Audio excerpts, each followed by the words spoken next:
We are joined today by our facilitators. And our facilitators are Dr. Idella Glenn and Roger Callanan, and they are presenting Building Inclusive Leadership Skills utilizing NCBI methodology and principles. I invite you to review their bio, which can be accessed via the DEI Summit virtual event platform. And at this time, I want to turn the microphone over to the presenter. Please go ahead and get started. Thank you, Shalyn, for that introduction. And we're happy to be with you today. I'm Idella Glenn, and I'm happy to be presenting today with my co-host, Roger. Same here. I'm Roger Callanan and delighted to be with you. I've been working with NCBI as a volunteer for about 20 years. This was in addition to my day job at North Carolina State University, but excited to be with you here today. Thank you, Roger. Hold on, let me reshare my screen with our PowerPoint. And so delighted to bring this information about the National Coalition Building Institute to you today. I became affiliated with NCBI in 1998 and started our team at Furman in 2000 and have been connected with NCBI as a part of the Carolina Coalition, as well as supporting teams across the country and continuing to do trainings and supporting other entities in the work of NCBI. Let me see if I can get my PowerPoint to advance. Oh, there it is. And so for this session, we want to look at the many similarities and differences that exist among us as participants by acknowledging and respecting them. We want to talk about how your social identity groups impact your leadership, the importance of listening as an inclusive leadership skill and the opportunity to practice it, and the many ways people have experienced discrimination, oppressions, and begin to learn how to stop this discrimination and be more effective allies. And so NCBI, the work of NCBI has been around for a little over 30 years. It's based in Washington, D.C., and is still headed by the person who founded NCBI, a white Jewish woman by the name of Sherry Brown. So she's still leading the organization all these years later. And NCBI is actually an international network of teams that are present on our campuses in some cities and in our communities. And so what we are going to present today is some of the NCBI principles that this work is built on. Roger and I will be walking you through the one-day model, talking about the various principles and kind of giving you a taste of what the various pieces of the one-day workshop look like. And so we're going to share some core principles with you. And so Roger and I are going to tag team these. All right. And, good. Well, thanks, Idella, very much. And again, good to be here with y'all. There are perhaps, I think, about 32 core principles, but we've identified a few that I think we will give you a flavor for the National Coalition Building Institute structure and beliefs that our work is based upon. So the first, building hopeful environments to welcome diversity. So welcoming diversity means that every person and every issue counts. Diversity itself, as you know, is a statistic, but welcoming diversity is what we mean by inclusion. This is not just a pep talk for race and sex, which many diversity programs tend to focus on, but truly every issue is welcome here. And when each person is welcome, an environment of hope becomes possible.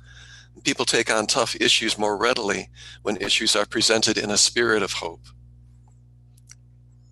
And the second one there is healing ourselves to change the world. A lot of the work that's involved in this work is taking a look at us personally and where we've been impacted by the various isms and oppressions. And so as teams and as organizations that embrace this work, we take a lot of time to think about how we heal ourselves from these past hurts so that then we can be more effective in changing the world. NCBI does a lot of work on becoming effective allies, helping individuals recognize their own inclination to want to come alongside others with other identities, recognizing that one-on-one relationship building is the heart of effective intergroup coalitions.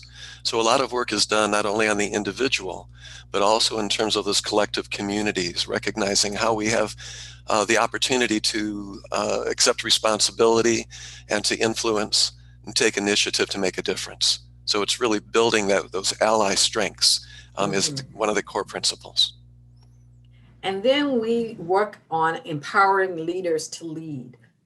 To take on this work of diversity, equity, and inclusion does require leadership on the part of those individuals. And we work hard to give people the actual skills that they need in order to take on leadership with this work.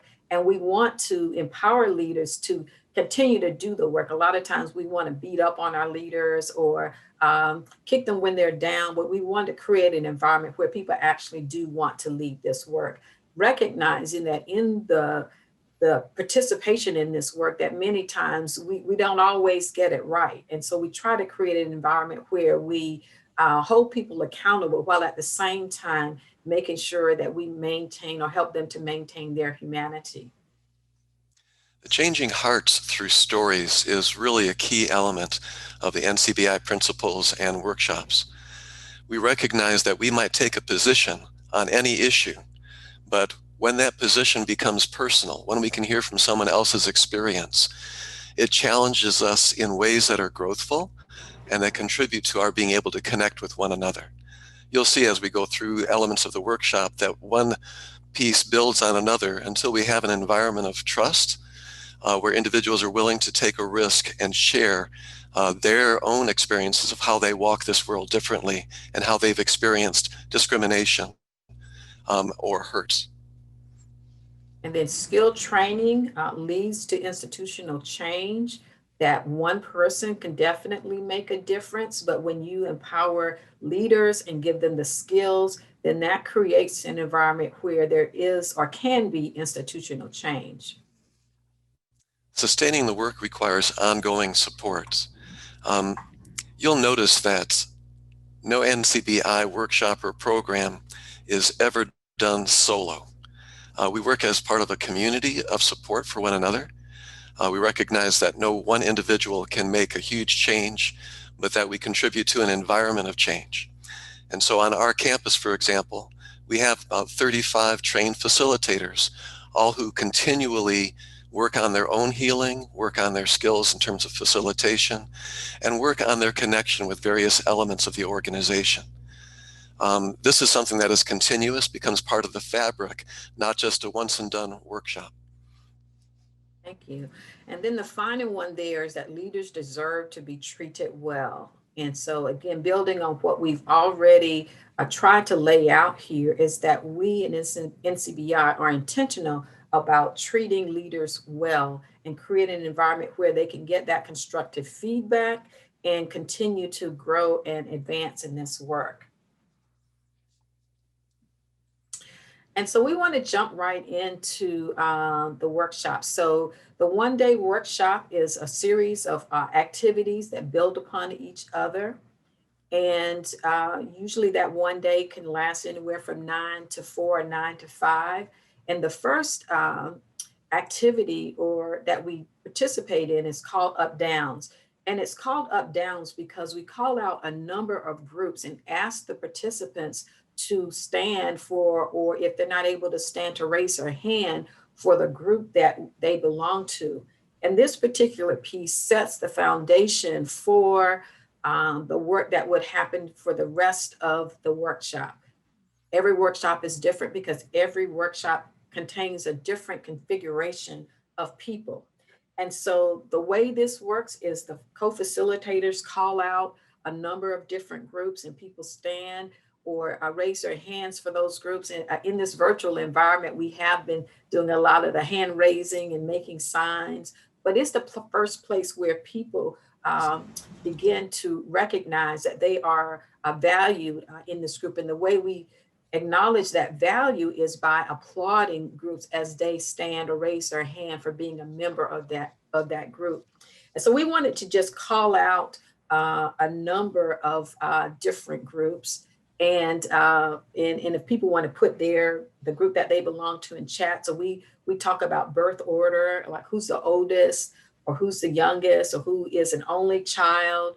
We call out various race and ethnicities that are in the room and talk about how we as individuals, some of us know a lot about our race, ethnicity, background, some of us not so much, but again, laying that foundation.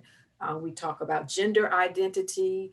We call out the group of age, usually in decades, so that people don't get scared about that. But we talk about age on this continuum because there are places where people experience mistreatment as young people, and we call that adultism, or people experience mistreatment as people who look older or people think that they're older, and we call that ageism.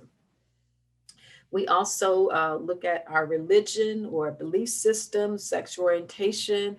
We also end this piece with looking at what we call private identities, or identities that people are walking in that you might not know unless you had a conversation with them. And so this begins to open up this dialogue around us and our identities, recognizing that we want to create that space where people can be their complete and full selves. And so the application of this is where we begin to celebrate the people and how for them to be or to do the work more effectively around their co-workers, around race. And we also, during this exercise, continue to ask the question, who have we left out? And that's a key question as we, as leaders, think about our work environments, our home environments, how to create that welcome in our communities. Who have we left out?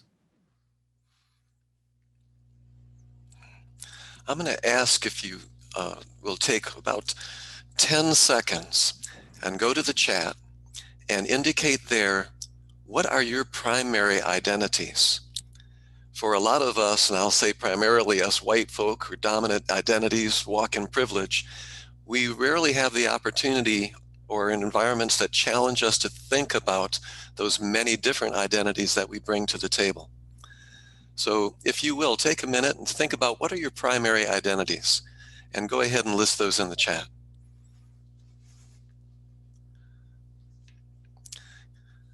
So what Idella and I are going to do is to model for you, and we do this as part of the workshop regularly. We never ask participants to do something that we have not modeled or are willing to put ourselves in I guess, in some risk behavior. So we're going to go ahead and model for you what we might model in a regular workshop. So in the leadership pairs, we have individuals, first of all, and Idella, maybe we can kind of do that pairs piece first and name a few of our primary identities. Yes, okay. So a partnership might go something like this, a pairing. I might say, hello, Idella, my name's Roger. I'm white, male, able-bodied, Midwesterner, raised Roman Catholic, youngest 7 brothers and sisters. Grew up in an agricultural community. I'm educated. I'm a U.S. American. I'm a woodworker. I'm a husband. I'm a spouse. I'm a father. Those are some of my primary identities. How about for you? Yes, and so I identify as Black African heritage. I identify as a woman. I identify as a person I'm in their 50s who is taking ownership of my eldership in that regard. I grew up in the South in a family with less than enough financial resources. We were a family that basically my parents thought it was important for me to go to church, but they didn't. So I was raised mostly Baptist, and am Baptist now. I am married. I have 2 adult daughters and also a grandmother. I also enjoy football and travel. Great, thanks for sharing, Idella. So as you can see, when we break down our identities, we get to know the other individual with a whole lot more detail, a lot more perspective. So what we're going to do in this leadership pairs exercise is we're going to choose one of those identities and pose these questions to it. What is a strength that comes to our leadership from that identity, and what is a challenge? So again, let me go ahead and begin. And I noticed that I conveniently left out that I'm still in the process of embracing this aging identity. So next month, and you're all welcome to send me presents, I will be 68 years old. So I'm going to use that aging group as an elder, if you will, as my primary group. A strength that I bring to my leadership as an older person is, I think, one of perspective. I've seen a lot, I've done a lot. When we're in a moment of crisis, as many think that we are currently, I remember other crises, and it gives me some perspective relative to how pendulums swing and how we're able to be resilient and hopeful. One of the challenges, however, that being older brings to my leadership is that frequently I'm seen as someone who might not be relevant, who might have old ideas, that I'm stuck in my ways, that I can't think currently or take good information. I can't be a listener to others, that I've already had my mind made up. So there are a lot of different biases, if you will, towards elders that can confound my participation in my leadership. Idella, how about for you? Yes, and so a primary group that I belong to that shaped my leadership is being a Black African heritage woman. A strength that I bring to my leadership as a Black woman is that it's really kind of connected to some of my challenge, but one of the strengths is creating this spirit of excellence. One of the strengths I bring to my leadership as a Black African heritage woman is an ability to really get to the heart of inclusiveness, because as a group, our group has really been excluded or mistreated in a particular way. So there's a way as a Black person that you understand what it means to really and truly be inclusive of other groups. And you're able to do particular outreach to groups that are not, that you don't belong to. One of the challenges I bring to my leadership as a Black African heritage woman is often being one of very few in a particular setting.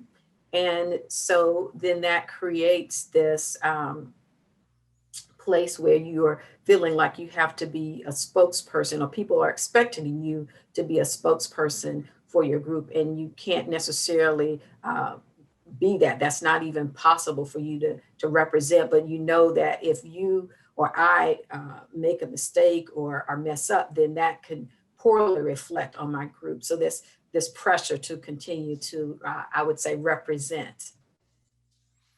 Thank you, Idella, so much for sharing that.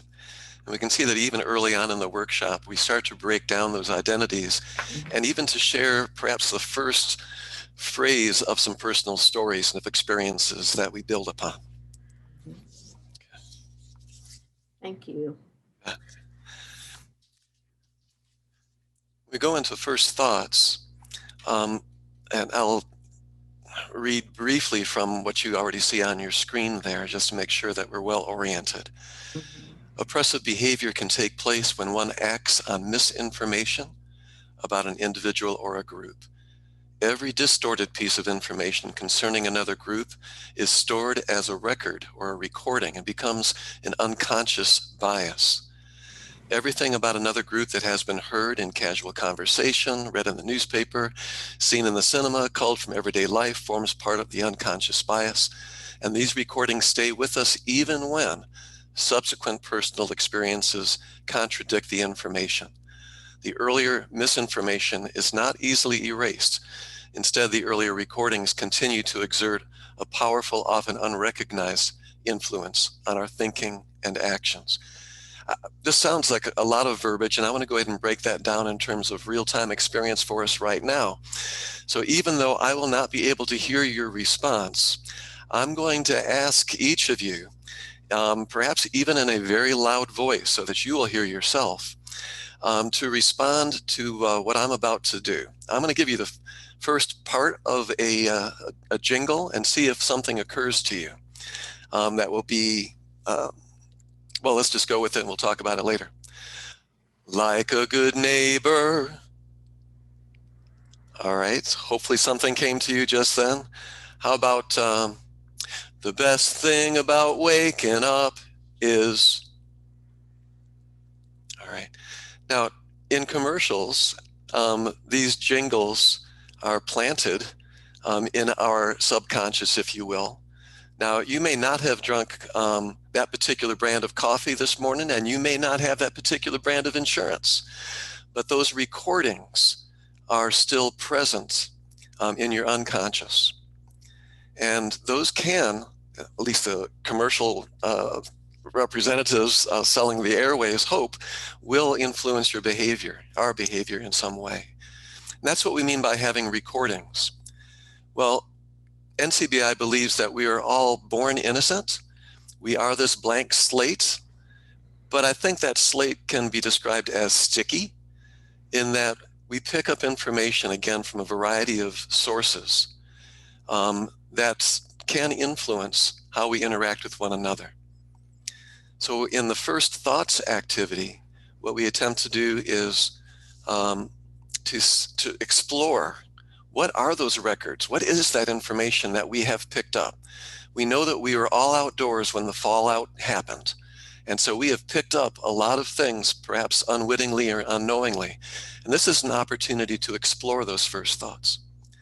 Now, we set it up in this particular way where we, again, will partner up. There's a lot of pairing that happens, and we always try to pair individuals with new people each exercise so that they have their position to pick up more unique information.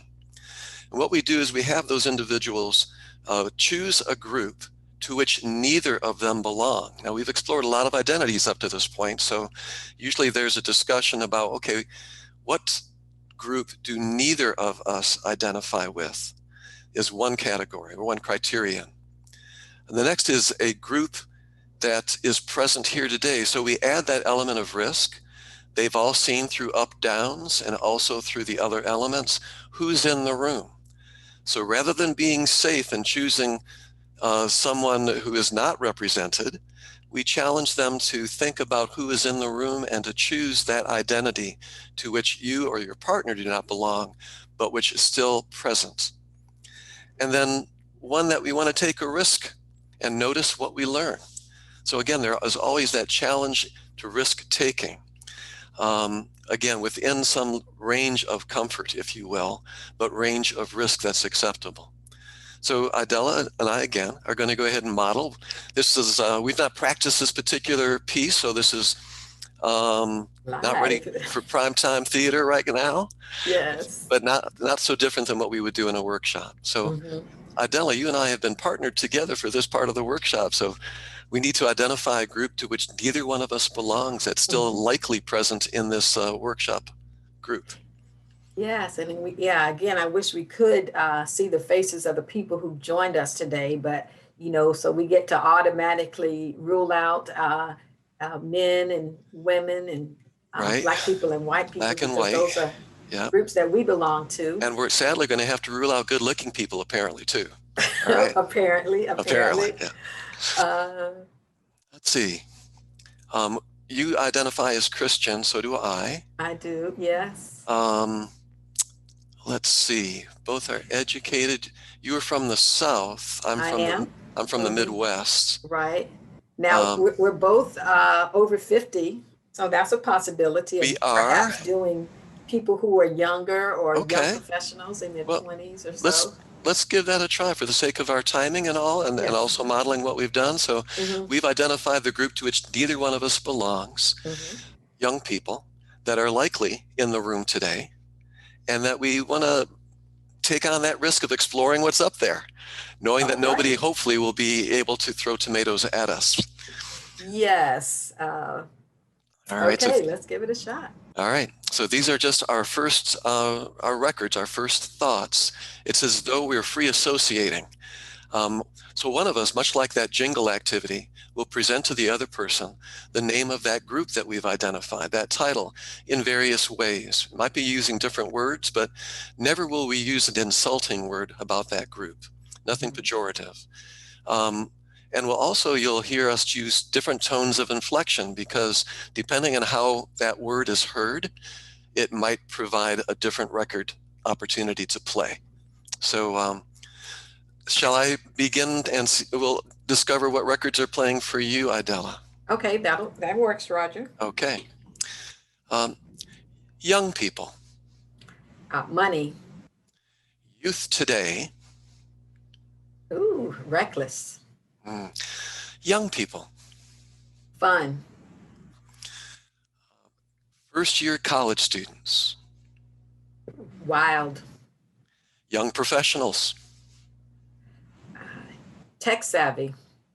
Young people.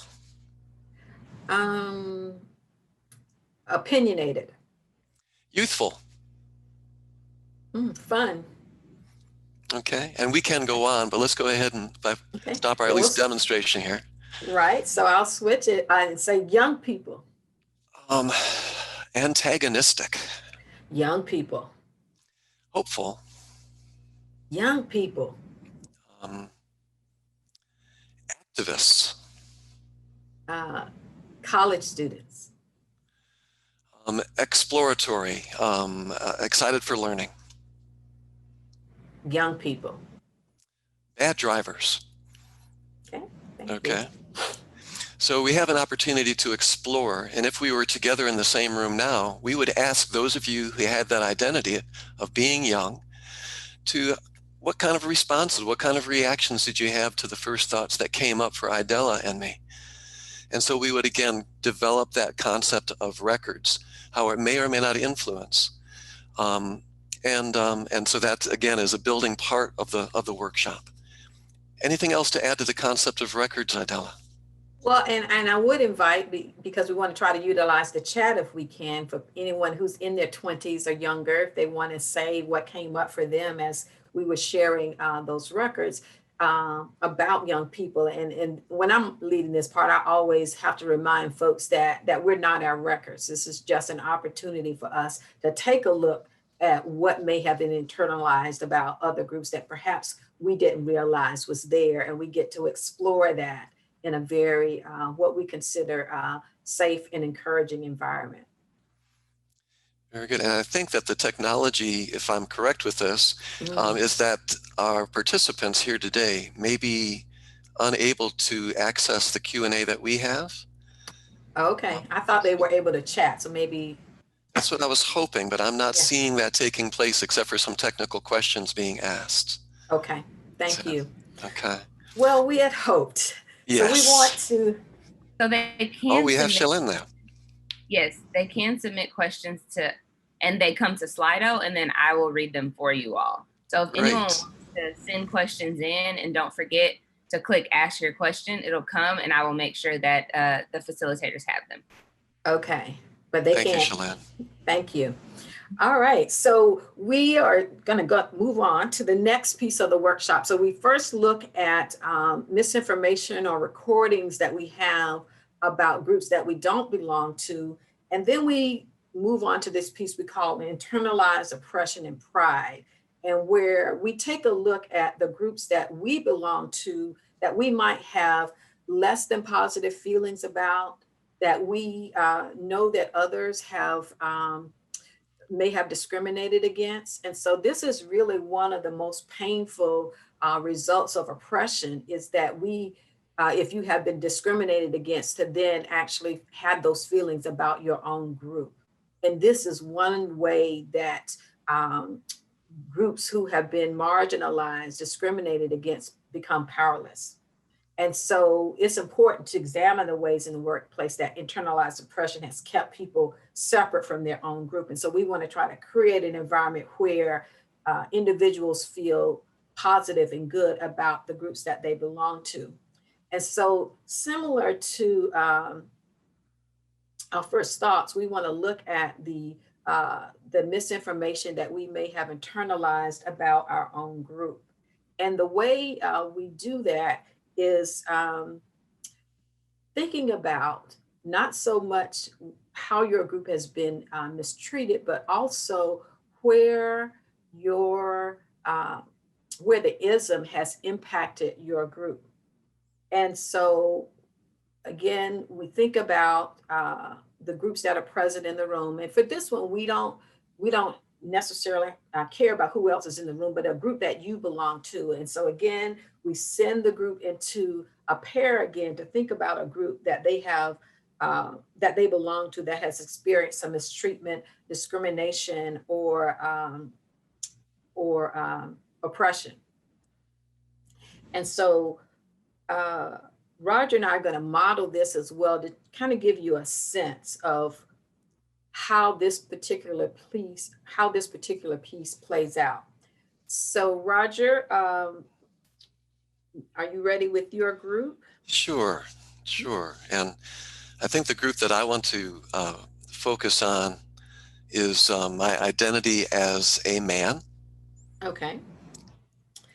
And I think that I will look at my identity as an able-bodied person. Okay. Okay. All right.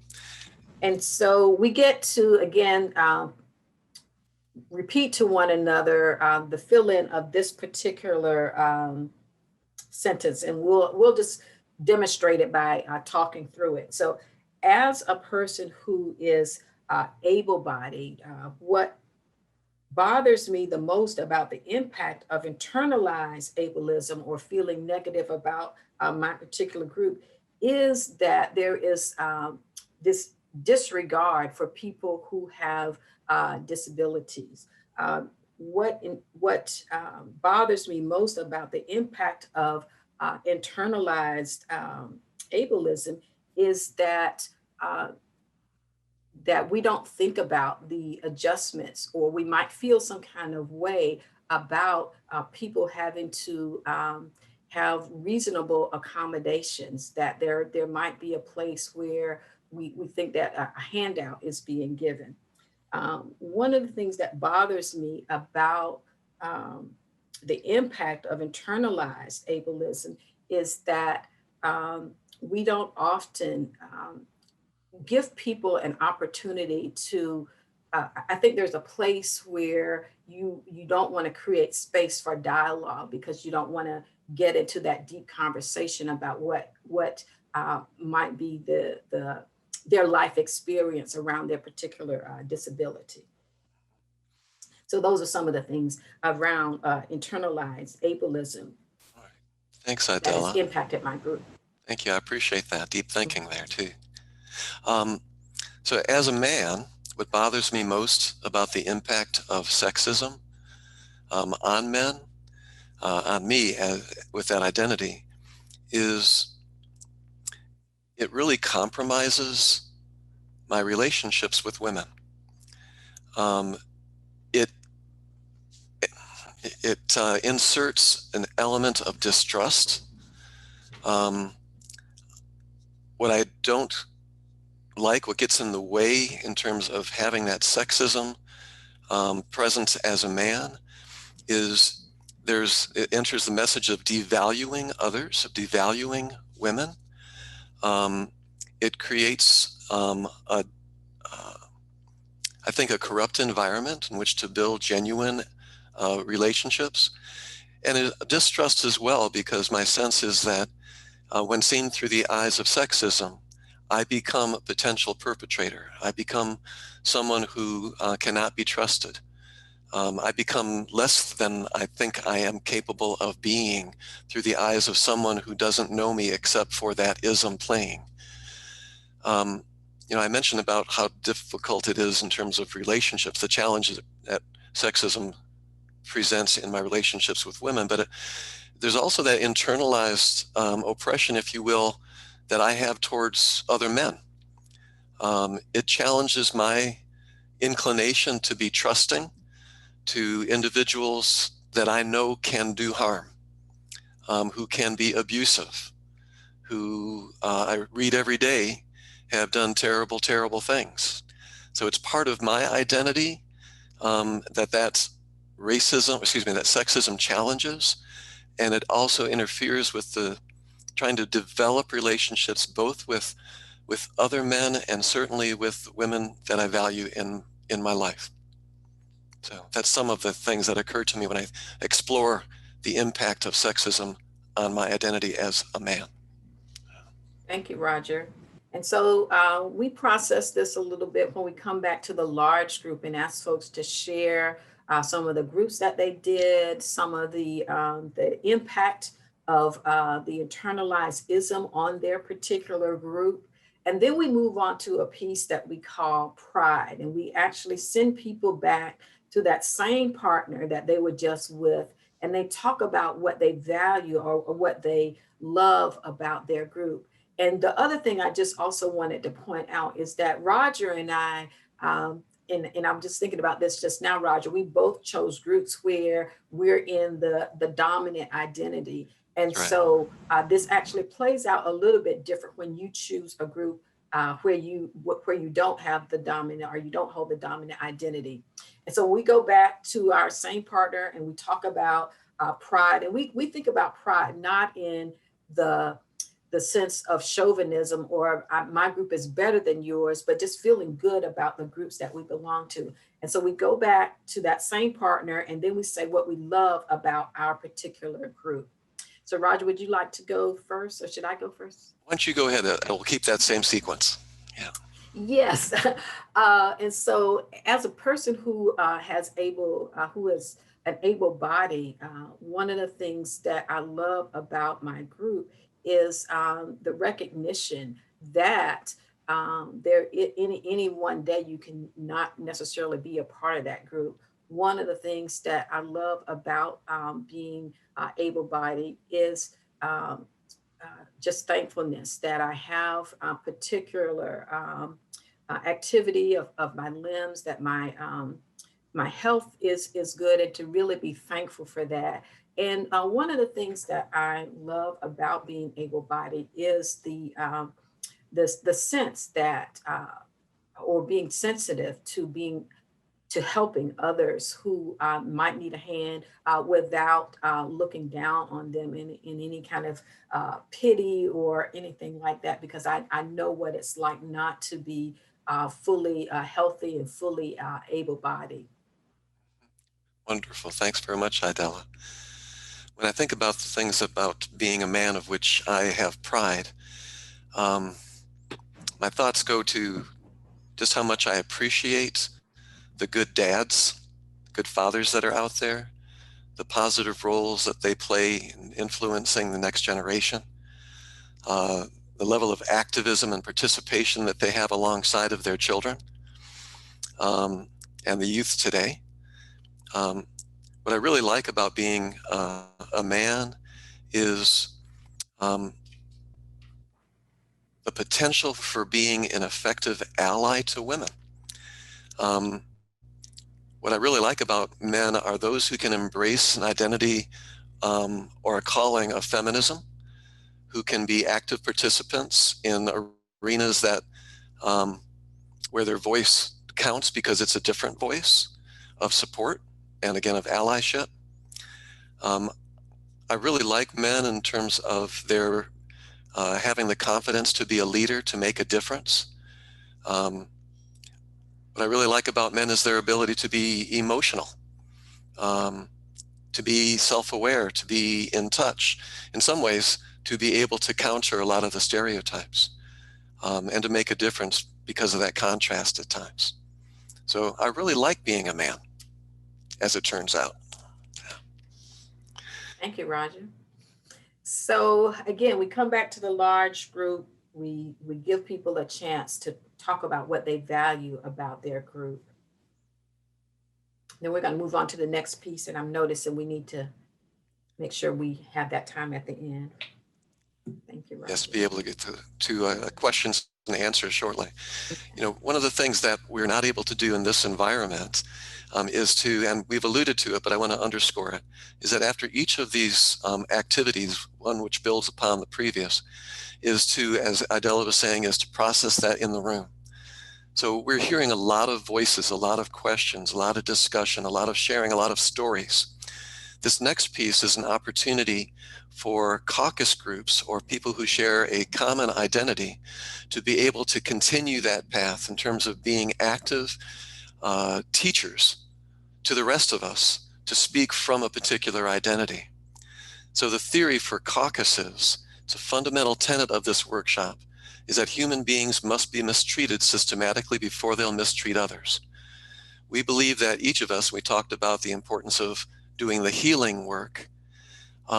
If we are in a position to be able to give voice, to be able to recognize our identity, to be able to acknowledge those times when we've experienced mistreatment, that we are then moving to a better place of being able to understand another perspective, of being able to look to others without having to be coming from a defensive position. So the caucus is a teaching opportunity.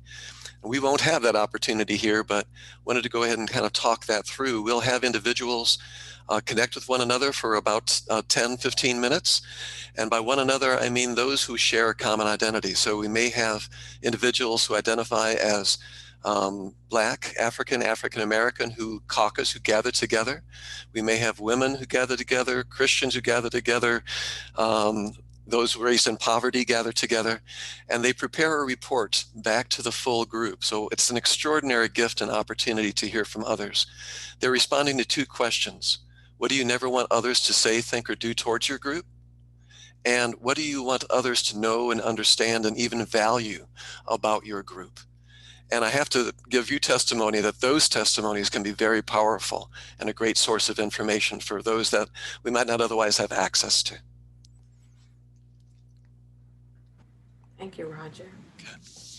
And so then we move to the next piece of the workshop that we call Speak Outs. And so as you can see, the workshop is continuing to build. We first laid the foundation to look at the identities that are in the workshop. We asked participants to share how their leadership is impacted by those identities.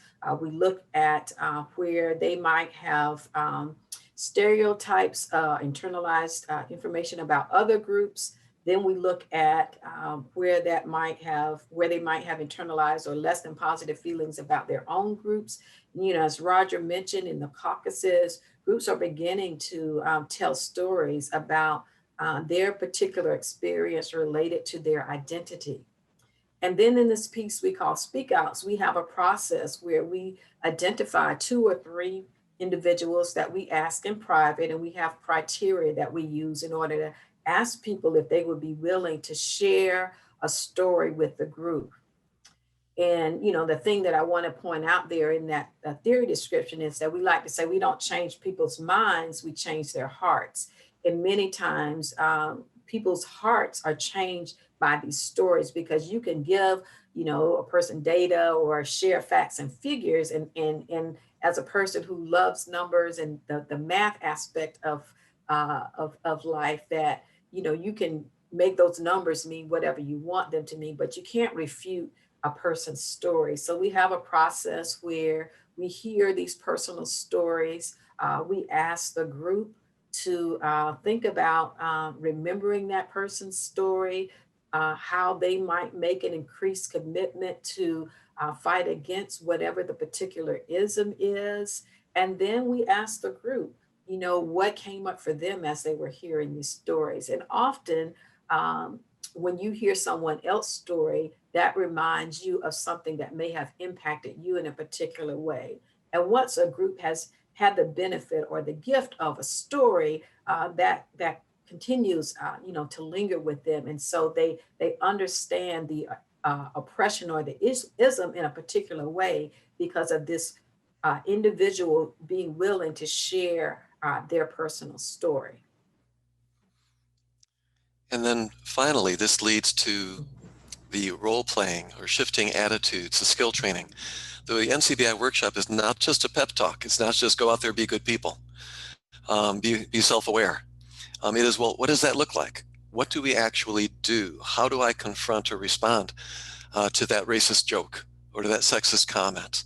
And so we develop a good part of the workshop focusing on what might be normal responses that all of us can identify with. And again, for the sake of time, we may not be able to play this out completely here, Right. but to touch on it, a lot of times we'll respond to challenging situations by what we call a flight. Let me just leave it alone. Let me change the topic. Let me just avoid that conversation at the supper table, right? And sometimes flight is okay, especially when there's issues of safety involved. Another normal response or usual response is fight, where we're going to take that person out, we're going to change their minds, we're going to make them see truth the way that I see truth, okay? And that usually isn't helpful either. It really tends to move into a shame and blame kind of conversation that is very ineffective in terms of changing someone's stance, and very ineffective. What we tend to spend more time on is something that we will sometimes refer to as flow, which has a number of characteristics to it. And the primary element is treating the other individual, someone who we might think of as a perpetrator or as an offender or as a bigot, but to treat that other individual with complete respect. And that can be really difficult to do because it's not one of those defaults that we tend to bring up. And so we spend time practicing how to engage that conversation, how to listen to the other individual, how to really be able to see the world from their perspective. We can touch on a few things that we talk about, what increases or decreases defensiveness, how we engage in conversation without lecturing, recognizing that listening to someone is different than agreeing with someone. And so we do a fair amount of practice of how to respond to various situations. Anything you want to add to that, Idella? No, I think that's perfect, Roger. And because of time, I think we can just leave these Yeah. last 10 minutes for questions if we have any. It feels like, and this is in a normal workshop, we really do have a lot of interaction with the participants. It's not us just giving a lecture or sharing our thoughts, but really learning from listening to folks' life experiences.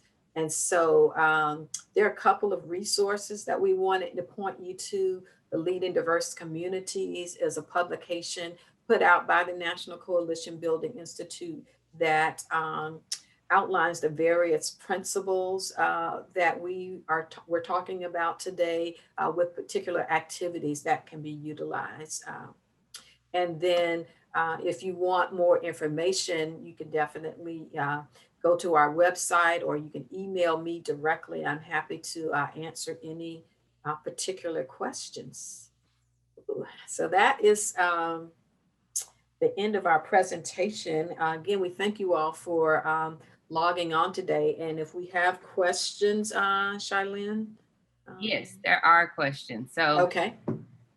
I'm going to ask a little out of order just because just a second ago, there was a model that you shared, and Nicole asked, is this model outlined on your website? It would be great to read more about it.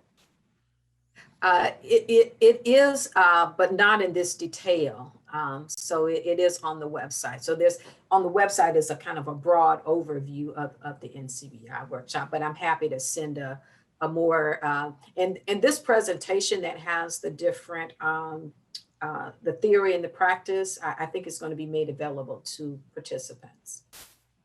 Okay. Certainly encourage participants here to look for an opportunity to be in a full workshop. Usually they are about 6 hours long for a full workshop of elements we described here today. Okay. Yes. Mm-hmm. Awesome. Other questions? Yeah. We have, Michael said, these are powerful activities. Have you seen any success or have any advice on how to facilitate these activities in a virtual environment? That's a great question. So, until this year, we we did this work face to face, and we have had to make significant shifts in order to do this work in the virtual environment. Of course, you can't replace being in the room, and you can't replace human energy, but we've been fairly successful delivering this work via Zoom. Roger and I and another colleague just a couple of weeks ago led a couple of workshops. And so there's some adjustments that you have to make in terms of utilizing, and we were hoping today that at least people could utilize the chat feature. There's a way that you can utilize the camera feature on Zoom to highlight folks when they're speaking. And so in our work with the coalition, we've really been finding out how to most effectively use Zoom in order to bring this work forward. We've had some success in terms of being able, for example, with those caucus reports, when they come back to teach us, that we can remove everyone except for those who are presenting, if you will, visually. And so that kind of thing helps. But again, I'll refer back to the speak outs. Those are sometimes very emotional. And so someone is sharing a story of oppression, discrimination, of hurt, and it brings up emotions not only for the person presenting, but also for those who are listening. And that's probably my most frustrating moment. It's difficult to come alongside and put your virtual around that individual. Yeah, that's exactly right. Awesome. Zoom definitely has tips and tricks that I didn't know about either. Would you say internalized oppression and pride is a result of or along the same lines as intergenerational trauma? That's a really good question. I think, you know, what the way we talk about internalized oppression is thinking about how for the various isms, it's perpetrated by the dominant group on the non-dominant group. So say there is a perpetration by people who identify as white race identity against African Americans or any person of color, or men against women.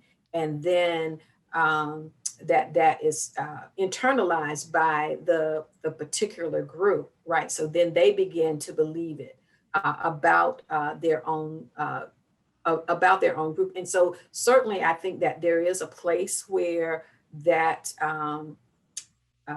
trauma, you know, is passed down. That one of the things that we really work on when you develop an NCBI team is actually healing from the various hurts, whether it's from any of the isms, oppression broadly, a life experience that you may have had. And so all of that, you know, can come out as people are experiencing, you know, the various isms and oppression. And I would agree and add only to that, that in some of the experiences I've had in workshops, individuals start by looking at how they are working on themselves, working on their own healing. At some point, and frequently, when the awareness comes that my healing will influence the next generation, will influence my children, there is special energy that comes to that commitment. Individuals will work on their own stuff, but when they recognize that responsibility that we have to influence our children, it really kicks into another level of commitment, if you will. Yeah, I think that's great, Roger. And you reminded me too that, you know, we recognize how, you know, we do pass that information down, or where we've internalized it, or we've become, you know, our parents, and say, oh, I got this from, you know, this experience with, you know, an elder or a person that I respect in my family. Awesome. I hope that responds somewhat. Do you have a recommendation of the size of a workshop? Is it meant to be one-on-one or revealed to all participants? All yours, Idella. Yeah, I was going to say in Zoom, we like 25 because you could see everybody on the screen at one time. And again, we're learning how to be more nimble in terms of flipping the screen so that you can notice who's speaking. And in an in-person environment, we still really want to only go up to around 30 or 35 because we want to create a space where everyone can have their voice in the session. You know, when I did my first workshop, there were 70 people in there, and I didn't say a word the first day, you know, because there were so many folks. So we want to try to create a space where everyone can get their voice into the room, while at the same time having it large enough that you can learn from the various diversities that's happened. So I've done workshops with 7 people, you know, I guess up to 70, but you know, so somewhere in between that. What do you do when you have participants who do not engage in the process? Uh, well, you know, so there are a number of reasons why people might not engage. We try to create that foundation at the beginning to let folks know that the way they learn is to actually share with one another. And some people are in a place where they have a lot to share and they want to share. Others, not so much. And so we try to, you know, invite people to into sharing, but you know, we don't beat them over the head with the diversity bat if they don't want to share in that particular space. And so, and we do notice sometimes when a participant hasn't offered anything. And so we might say something like, we'd like to hear from folks who haven't put their voice in the circle yet. And again, each activity goes Mhm. from pretty simple ease of participation to a little bit more challenging. And the up down, for example, our very first exercise, everybody gets their voice into the room in some way, physically, by audio, and even in terms of introductions. We'll have Mhm. individuals start to model at a very low risk way what participation can look like. And so that principle around every issue and every person counts is really connected to that first foundational piece of up downs. And so, and in the virtual space, we also invite require, I guess, for folks to keep their cameras on so that we can know that they are engaged. Awesome. There was one statement, it just said, I would think breakout rooms in Zoom would be effective. Mhm.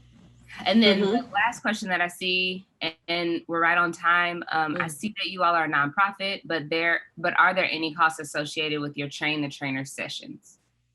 Yes, there are costs associated with it, and we can get that information from you from the national office. There are set prices in place, but we have worked with organizations based on their budgets. We work with institutions to secure grants. So there's a number of ways to actually fund the NCBI, either one day workshop itself or the train the trainer. And I'll add only that on our campus, Mhm, an mhm. on-campus team, there are no charges for groups on that campus community. Yeah, so once you become a campus affiliate and you've paid for your folks to be trained at your institution and your organization, then you can do as many workshops as you want to within your organization or institution. Thank you, Roger. Okay. Awesome. Before we go into break, do you all have any closing remarks? Well, I just want to say thank you to those of you who were able to log in to the session today. I also want to thank Roger for stepping in to uh, fill in for another colleague that I had planned to deliver this workshop with, and he's really been a gift to be able to co-facilitate with me because you know I was just going to do it by myself. And then he said, no, I can support you. So I appreciate you, Roger, for stepping up and helping me not forget that notion that we actually do this work in teams. Well, I'll admit it was a selfish act. I love working with you, Idella. I learn every time. Thank you for being here.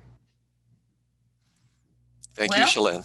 yes, on behalf of Greenville Chamber's 4th Annual DEI Summit and presenting sponsor Michelin North America, I would like to thank both of you and for your participation in this event. At this time, I want to tell everyone that they may log out and transition to the next segment of today's summit. as per the agenda. And this concludes this session. Thank you and enjoy the rest of your day. Thank you. Thank you.